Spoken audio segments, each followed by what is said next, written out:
Bonjour, bienvenue à notre nouvelle vidéo sur la TVA. Alors, il est question ici de clôturer un trimestre de TVA. Donc, après avoir fait les feuilles dépenses dont on a les totaux et les feuilles recettes dont les totaux sont visibles également. Il est question tout de suite maintenant, après les feuilles PayPal, de faire la vérification. Pour cela, on fait une copie du trimestre précédent qu'on colle en haut. Et là, il sera question de compléter les éléments. Par exemple, on revient dans notre feuille extrait lu. Nous pourrons voir qu'il y a là le solde en date. Ce solde est communiqué directement là. J'essaie de le reporter là.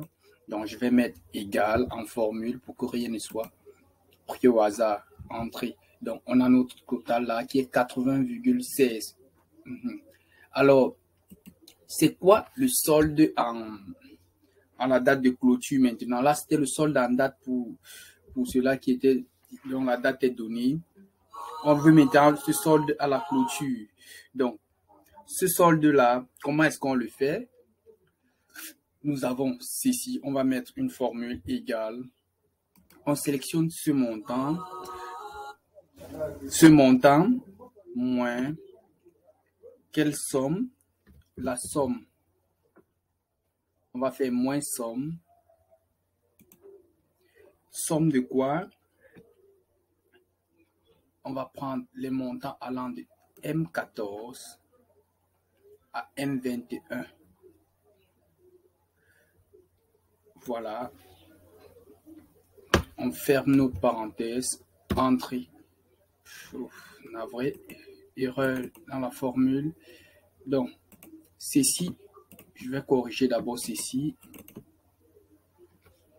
Puisqu'il y a un problème de valeur avec l'euro, on va mettre virgule 16 tout simplement. Alors, voilà. Donc, on a notre montant. Il y avait une erreur avec le EUR qui affichait là. Donc, là, c'est correct.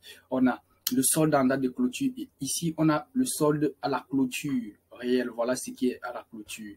Donc, on a fait l'exercice précédent moins les sommes en plus dans notre tableau de notre zone inférieure. On avait déjà vérifié qu'il n'y a pas les paiements, les prêts sans intérêt pour Elise et CPFO. Et maintenant, nous avons aussi tiré les avances des TOPS SPRL qui sont notées, qui ne vont, ces valeurs-là ne vont ni les prêts sans intérêt et les avances de TOPS ne vont ni en dépenses ni en recettes. Tout cela avait déjà été fait. Alors, passons tout de suite dans notre feuille vérification. Qu'est-ce qui doit être fait? Alors, solde de la période précédente, à quoi correspond ce montant-là? C'est simple, il suffit de venir mettre une égalité et de copier l'ancien solde en caisse. C'est ça, entrée, voilà le solde de la période précédente. OK. Qu'est-ce qu'on fait par la suite? Ici, les prêts sans intérêt, ils n'existaient pas, on ne les mettait ni en dépenses ni en recettes. On mettait dans la feuille vérification, il n'en existe pas, alors on va mettre 0. Voilà. Maintenant, les achats, on vient dans nous. Les achats correspondent à ce qu'on a dépensé. Les sorties en caisse, donc, sont les achats. On va venir rediriger vers le montant correspondant. Donc, on met toujours des formules égales. On vient sélectionner dans la feuille dépenses tous les achats faits. Voilà le montant en euros. Entrée. Voilà. Quant aux ventes, ce sont les recettes. Alors, égal, revenir à la feuille recettes, sélectionner le total que voici. Voilà, entrée. C'est fait. Ici, avance des tops, il faudrait tout simplement mettre toujours une égalité, venir prendre tout cela dans la feuille, notre extrait lu. Donc, il n'apparaît qu'une seule fois et voilà le montant. Voilà, c'est correct. Entrée. Donc, ici, le solde théorique, on remet notre formule égale le solde en caisse de la période précédente moins, du moins, on va mettre plutôt plus, tous les montants ici en haut, c'est ça sa formule, plus les prêts sans intérêt. Ici, les prêts sans intérêt sont 0, moins les dépenses, plus les ventes, plus les avances du top. Et ensuite, entrée. Voilà. Le solde théorique qui est censé être dans la caisse. Donc, ça veut dire à base des calculs qu'on a fait ici. Maintenant, quel est le solde réel en caisse?